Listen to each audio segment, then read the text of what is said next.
జ్ఞానం, శక్తి, భవిష్యత్తు. ఇది ఏఎస్ డిజిటల్ బ్లాగ్స్.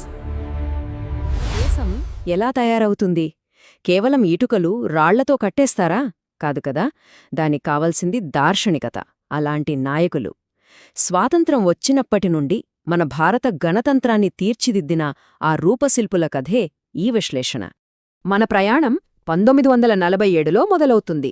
ఎర్రకోటపై మన జెండా ఎగిరిన ఆ రోజునుంచి ఇప్పటి ఆధునిక భారతదేశం వరకు. చాలా పెద్ద ప్రయాణం కదా. ఈ ప్రయాణంలో దేశాన్ని నడిపిన కీలక నాయకుల గురించి, ఆ ముఖ్యమైన ఘట్టాల గురించి ఇప్పుడు చూద్దాం. సరే, ఈ కథనే మనం 5 భాగాలుగా చూద్దాం. ముందుగా పునాదులెలా వేశారో చూద్దాం. ఆ తర్వాత నాయకత్వంలో వచ్చిన పెద్ద మైలురాయి గురించి, తర్వాత మన ఆర్థిక వ్యవస్థ ఎలా మారింది అనే దాని గురించి, ప్రస్తుతం మన దేశ పరిస్థితి ఏంటి, ఇంకా చివరగా మన ప్రజాస్వామ్యం ఇంత బలంగా ఎలా నిలబడింది అనే విషయాలు తెలుసుకుందాం. సరే, మొదటి భాగం పునాది వేయడం. అంటే స్వాతంత్ర్యం వచ్చిన కొత్తలో ఒక కొత్త దేశాన్ని నిర్మించడానికి, దానికొక దారి చూపించడానికి వచ్చిన ఆ మొదటి రూపశిల్పులు ఎవరు, వాళ్ల గురించి ఇప్పుడు తెలుసుకుందాం. ఇక్కడ చూడండి, ఇద్దరు మహానుభావులు కనిపిస్తున్నారు. ఒకరేమో దేశానికి అధినేత డాక్టర్ రాజేంద్ర ప్రసాద్, మన మొదటి రాష్ట్రపతి. మరొకరేమో ప్రభుత్వానికి అధినేత పండిత్ జవహర్లాల్ నెహ్రూ, మన మొదటి ప్రధానమంత్రి. ఒకరు దేశానికి ప్రతినిధి అయితే మరొకరు ప్రభుత్వాన్ని నడిపించేవారు. ఈ ఇద్దరి మధ్య సమన్వయమే మన కొత్త ప్రజాస్వామ్యానికి పునాది వేసిందన్నమాట. వాళ్ల నాయకత్వం ఎంత స్థిరంగా ఉందో చెప్పడానికి ఈ నంబర్లే సాక్ష్యం. చూడండి, డాక్టర్ రాజేంద్ర ప్రసాద్ గారు ఏకంగా 12 సంవత్సరాలకు పైగా రాష్ట్రపతిగా ఉన్నారు. అది ఒక రికార్డ్. ఇక పండిట్ నెహ్రూ అయితే దాదాపు 17 సంవత్సరాలు ప్రధానమంత్రిగా దేశానికి దిశానిర్దేశం చేశారు. ఇంత సుదీర్ఘకాలం వాళ్లు అధికారంలో ఉండటం దేశానికి ఒక బలమైన, స్థిరమైన పునాదినిచ్చింది. ఇప్పుడు మన ప్రయాణంలో ఒక చాలా ముఖ్యమైన ఘట్టానికొచ్చాం. ఇది నాయకత్వంలో ఒక పెద్ద మైలురాయి. కేవలం ఒక మార్పు కాదు, భారత రాజకీయాల్లోనే ఒక కొత్త శకాన్ని మొదలుపెట్టిన సందర్భమిది. ఆ మార్పుకు రూపమే ఇందిరాగాంధీ. దేశానికి మొట్టమొదటి, అంతేకాదు ఇప్పటి వరకు కూడా ఆ పదవి చేపట్టిన ఏకైక మహిళా ప్రధానమంత్రి. ఆమె ఆ అత్యున్నత పదవిని చేపట్టడం నిజంగా ఒక చారిత్రాత్మక ఘట్టం. ఆమె రాజకీయ ప్రయాణంలో కొన్ని కీలక విషయాలున్నాయి. ఆమె కేవలం మొదటి మహిళా ప్రధాని మాత్రమే కాదు, వేరువేరుసార్లు, అంటే నాన్ కన్జెక్యూటివ్ టర్మ్స్లో ఆ పదవిని చేపట్టారు. దీన్ని బట్టి ఆమె రాజకీయ పట్టు ఎంత గట్టిదో అర్థం చేసుకోవచ్చు. నిజానికి చాలా దశాబ్దాలపాటు భారత రాజకీయాలు ఆమె చుట్టూనే తిరిగాయంటే అతిశయోక్తి కాదు. సరే, ఇప్పుడు తరువాతి భాగానికి వెళ్దాం.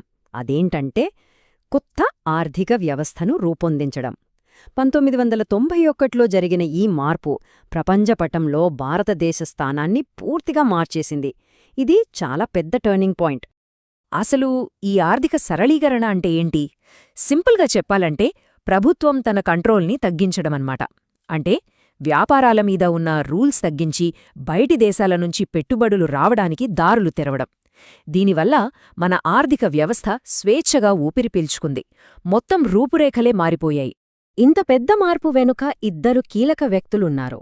ఒక శక్తివంతమైన జోడీ అని చెప్పొచ్చు. ఒకరు అప్పటి ప్రధానమంత్రి పివి నరసింహారావు. ఆయన రాజకీయ సంకల్పం, దానికి తోడు అప్పటి ఆర్థిక మంత్రి డాక్టర్ మన్మోహన్ సింగ్ గారి ఆర్థిక పరిజ్ఞానం. ఈ ఇద్దరూ కలిస్తేనే ఆ అద్భుతం సాధ్యమైంది. సరే, గతం నుంచి ఇప్పుడు వర్తమానానికొచ్చేద్దాం. ఈరోజు మన దేశం ఎలా ఉంది? ప్రస్తుతం మన దేశాన్ని, ప్రభుత్వాన్ని నడిపిస్తున్న నాయకులు ఎవరో చూద్దాం. ఇక ఈ రోజుకి వస్తే ఆ గొప్ప నాయకత్వ వారసత్వాన్ని ఇప్పుడు వీళ్లు కొనసాగిస్తున్నారు. ఒకవైపు రాష్ట్రపతిగా శ్రీమతి ద్రౌపది ముర్ము గారు, మరోవైపు ప్రధానమంత్రిగా శ్రీ నరేంద్ర మోదీ గారు. చూసారా, గతం నుంచి వర్తమానానికి ఈ ప్రజాస్వామ్య ప్రవాహం ఎలా నిరంతరాయంగా సాగుతోందో. ఇక చివరి భాగం, ఒక శాశ్వత ప్రజాస్వామ్యం. అంటే 75 ఏళ్లకు పైగా మన ప్రజాస్వామ్య నాయకత్వం ఎలా నిలబడింది, ఎలా ఎదుగుతూ వచ్చింది అనే దాని గురించి కాస్త మాట్లాడుకుందా. ఈ టైంలైన్ మన ప్రయాణాన్ని ఒక్కసారిగా మన కళ్ల ముందు ఉంచుతోంది.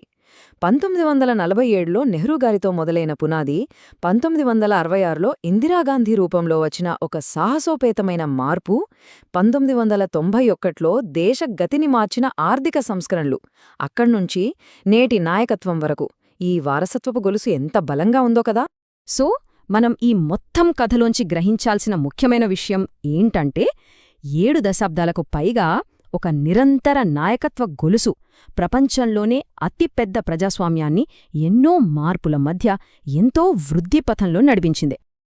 ఇంత గొప్ప చరిత్రను చూశాం కదా, ఇప్పుడు మనందరి మదిలో ఒకే ఒక ప్రశ్న మెదులుతోంది.